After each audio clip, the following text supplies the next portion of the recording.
सूतल सैया राती के सूतल सैया कइल खराब नीचे गीला भइल काछा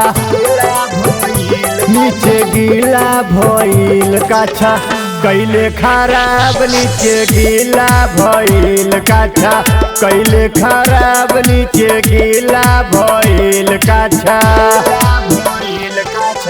राती के सूतल सैया कैले खराब नीचे गीला भइल काछा कैले खराब नीचे गीला भइल काछा कैले खराब नीचे गीला भइल काछा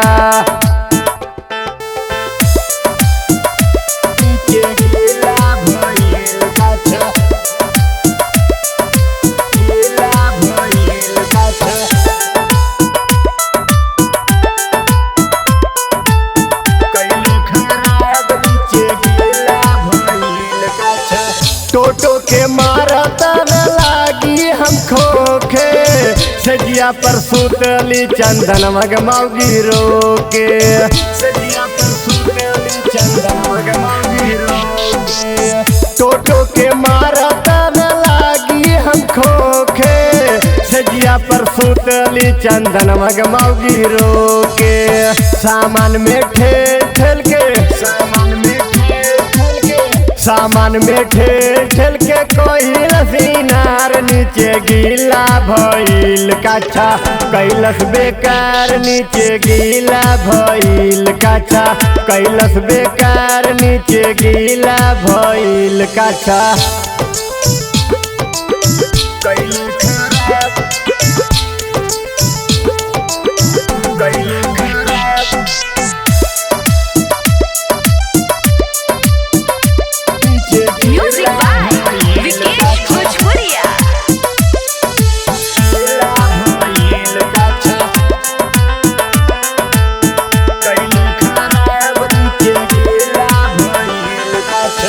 जोबना के प्रदीप पिया समझे लोटा दारू पी के आवता घुसा बेहला सोटा